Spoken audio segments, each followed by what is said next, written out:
네, 반갑습니다. 안녕하세요.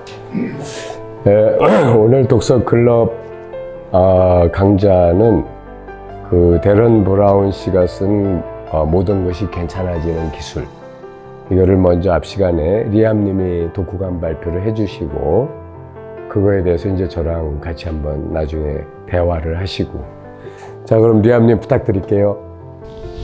모든 것이 괜찮아지는 기술, 이 책을 제가 받은 건 2월 달이었거든요.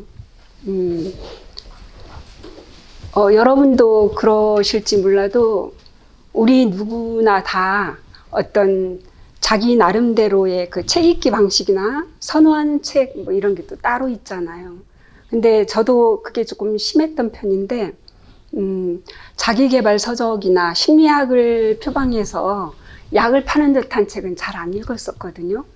근데 이 책 리뷰를 부탁받고 딱 제가 그 바로 전에 책이 한 권 있었는데 그 심리학 관련 서적인 것 같아서 안 읽고 두었었거든요. 깜짝 놀래가지고 그 책을 먼저 읽었어요. 그 다음 모든 것이 괜찮아지는 기술을 읽었는데, 이 책은 저로 하여금 지금까지 내가 갖고 있었던 어떤 나만의 고정적인 틀, 그러니까 책은 가려서 읽고, 그리고 절대 책을 한 번 이상 읽는 스타일이 아니거든요.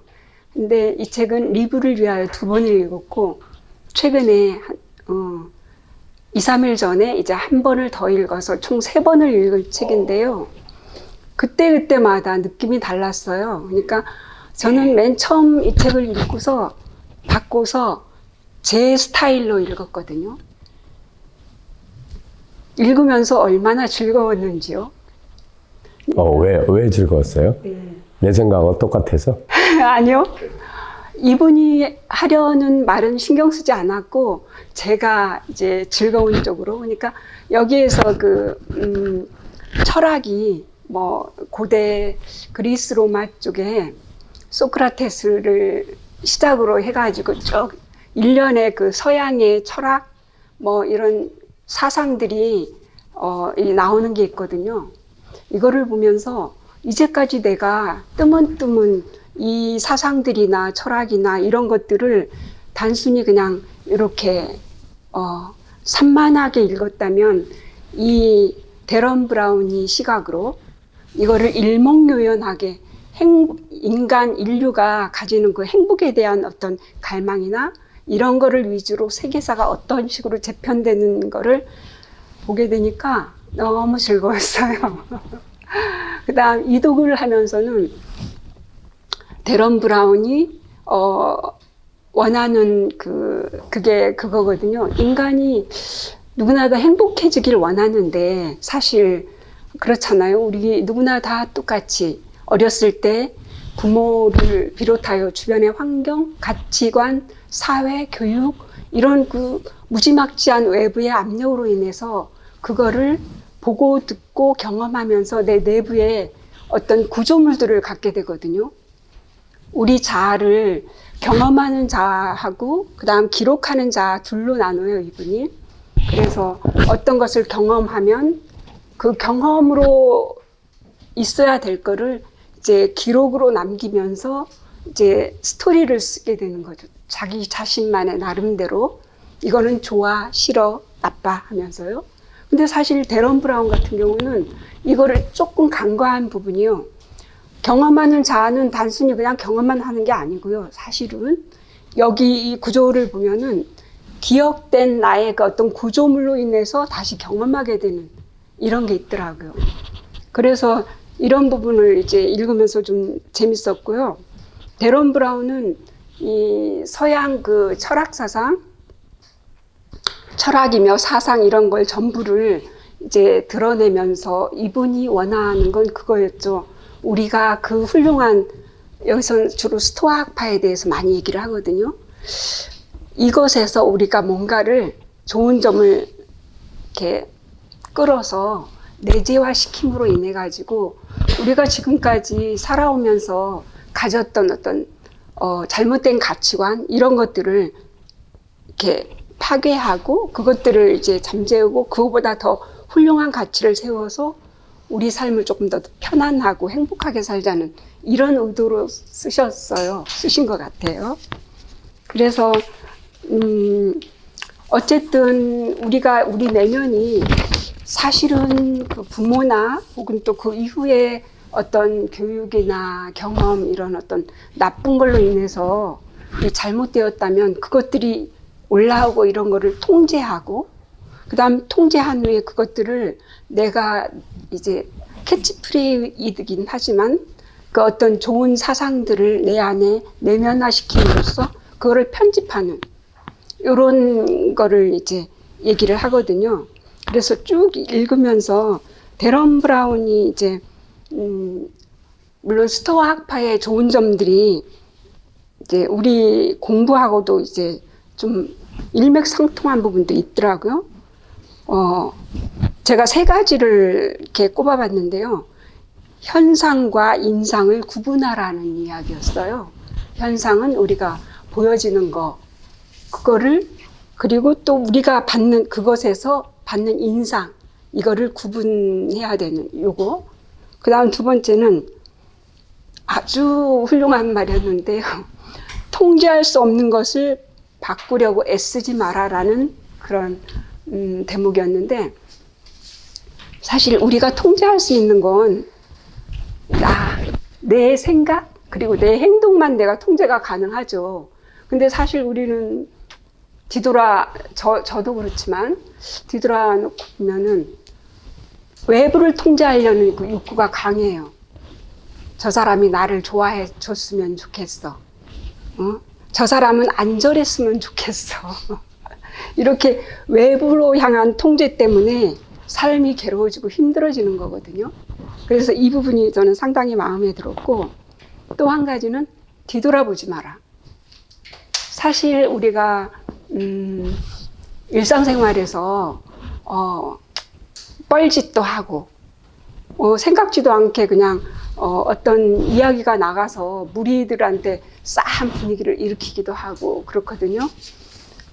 그러놓고 집에 와서 이불킥하죠.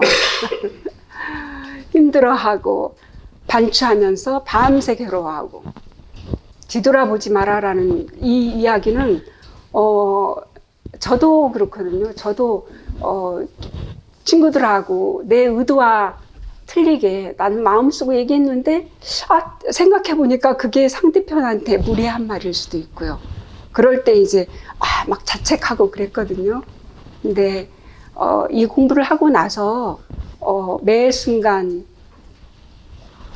그 자리에 있으려고 하는 그런 어떤 나의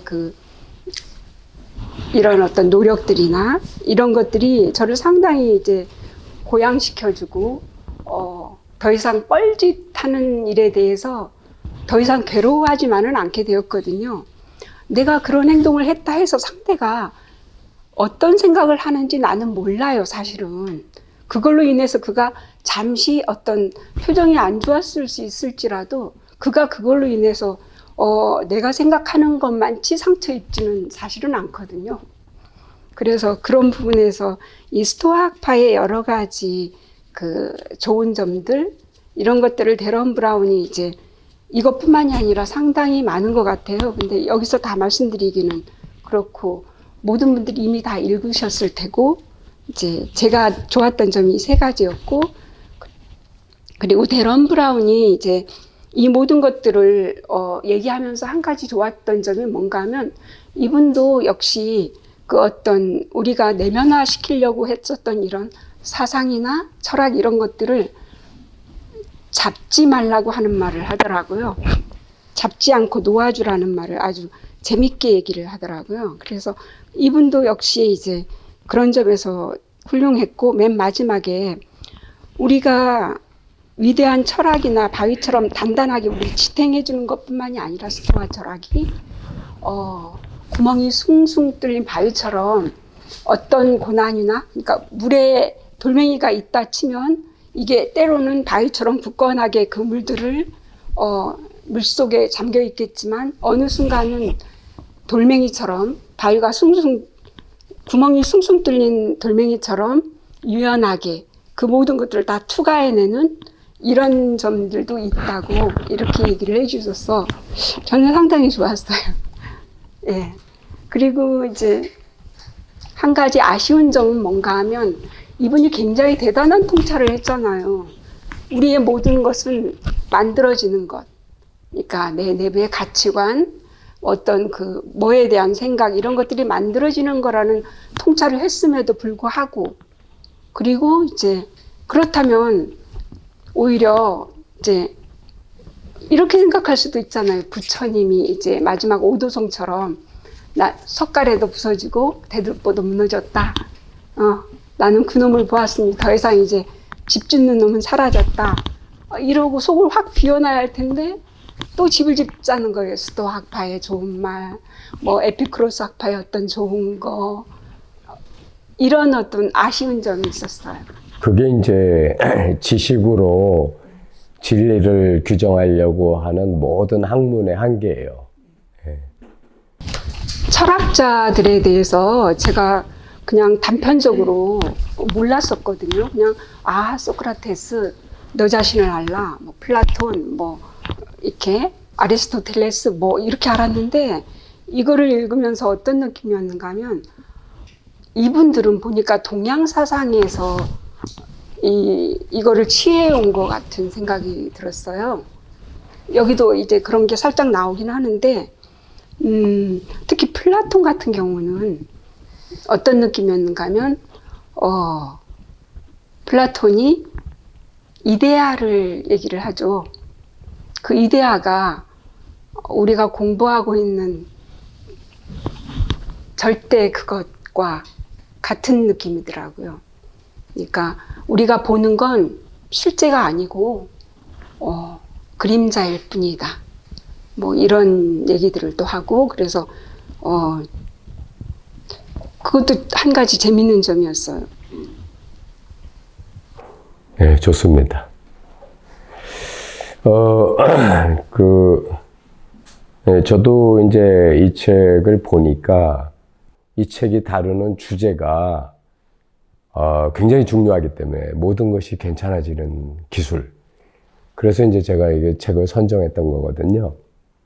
근데 이제 우리가 여기서 한번 생각해 볼 필요가 있어요.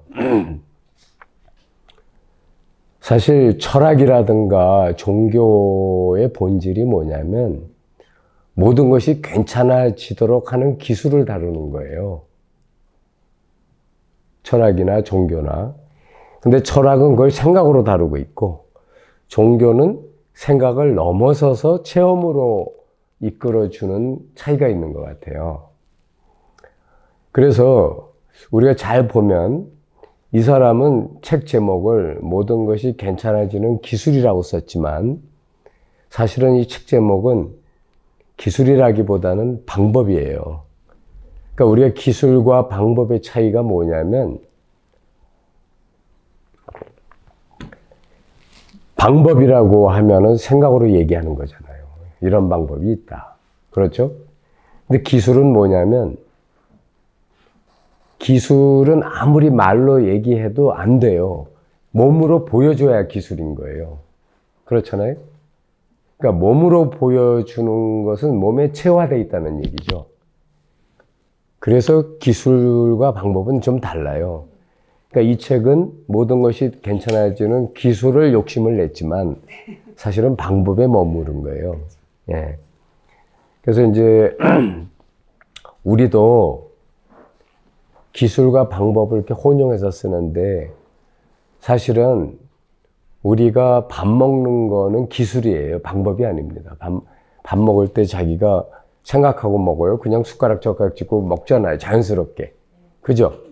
화장실 가서 용변 볼 때 생각하고 아니잖아요. 다 기술이지 그냥. 그죠? 그래서 모든 것이 괜찮아지는 거는 진짜 자기 몸에 이렇게 딱 어떤 그러한 그 훈습이 돼야 되는 거예요. 깨달음의 훈습, 깨어남의 훈습이 돼야 되는 거지. 생각으로 이래야 된다, 저래야 된다, 뭐 이런 거 가지고 정리해서 아는 게 아니다 이거죠. 근데 이제 대부분의 그 학자들이 그런 차원으로 나가기가 어려워요. 나가면은 그건 학자가 더 이상 아닌 거야. 예, 그때는 이미 종교가 내지는 신비가가 되는 거예요.